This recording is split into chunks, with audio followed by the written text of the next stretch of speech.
Baik pemirsa, senang sekali Anda masih membersamai kami dan mari kita lanjutkan perbicaraan kita yang sempat terpotong tadi Bapak terkait dengan beasiswa ya yang diberikan kepada mahasiswa Universitas Terbuka. Mungkin bisa dijelaskan Pak, beasiswa yang ada di UT itu seperti apa saja? Ya.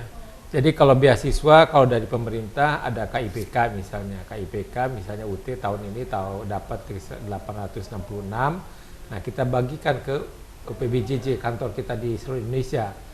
Saya ke Mataram berapa kelas, program studinya apa. Nah, mereka nih teman-teman di Mataram ini, UT Mataram ya akan merekrut.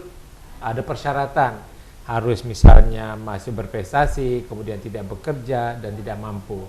Selain itu dari KIPK kita juga menyediakan beasiswa dari UT dan CSA. Nah, sama juga kita distribusikan kepada seluruh kantor kita dengan persyaratan harus mahasiswa yang membutuhkan. Jadi kalau sudah tidak perlu misalnya ekonominya bagus, ya kita tidak kasih. Ya. Termasuk kemarin yang semester sekarang kita memberikan sekitar 1 miliar untuk mahasiswa yang baru masuk.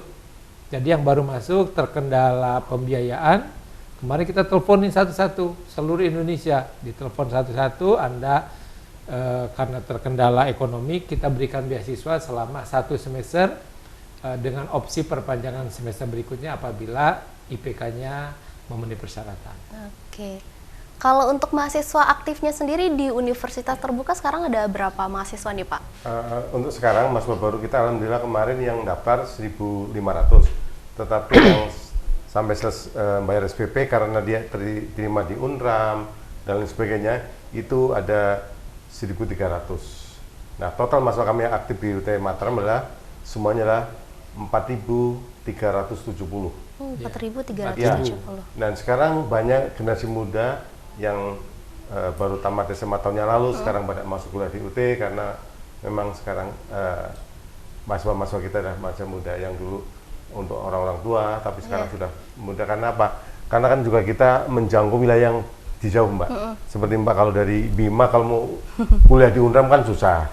Nah, di UT masih bisa kuliah di UT tanpa harus meninggalkan keseharian aktivitas sehari-hari.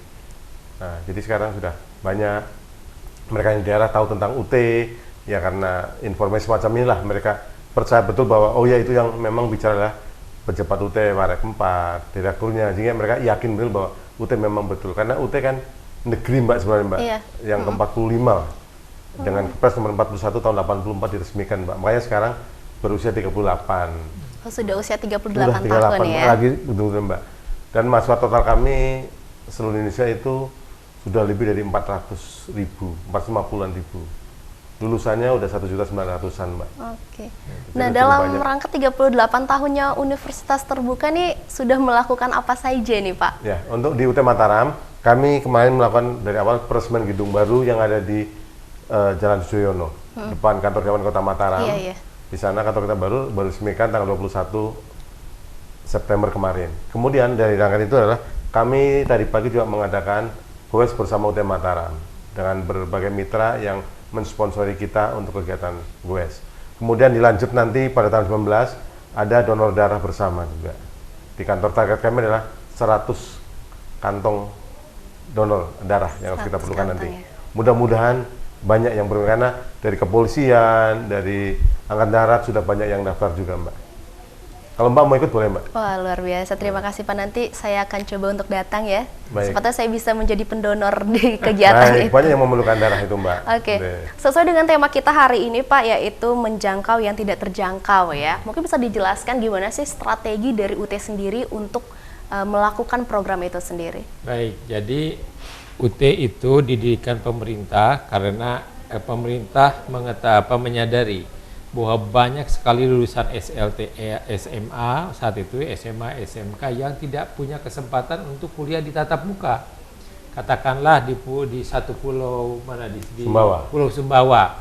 Kalau mau kuliah negeri tatap muka kan harus ke Mataram, ke sini, ke Jogja dan lain sebagainya.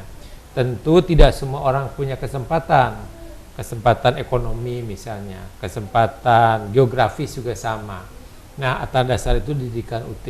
Jadi UT itu didirikan salah satunya adalah untuk memberikan akses pendidikan buat lulusan SMA yang tinggal di kota, yang tinggal di pinggiran kota, di puncak bukit, di pinggir pantai, bahkan di selasar-selasar pulau. Nah, mereka yang tidak punya kesempatan untuk kuliah datang ke tatap muka, kan tadi disebutkan kalau datang ke sini harus kos, keluar ongkos. Nah, kalau di UT tidak perlu. Nah, kitalah dihadirkan untuk menjangkau anak-anak bangsa yang tidak terjangkau oleh perguruan tinggi tatap muka. Sehingga tidak ada alasan bagi warga negara Indonesia bahwa wah, saya ini tidak bisa kuliah karena saya tinggalnya di kota kecil, terpencil, terisolir. Ya, tapi dengan adanya UT mereka punya kesempatan.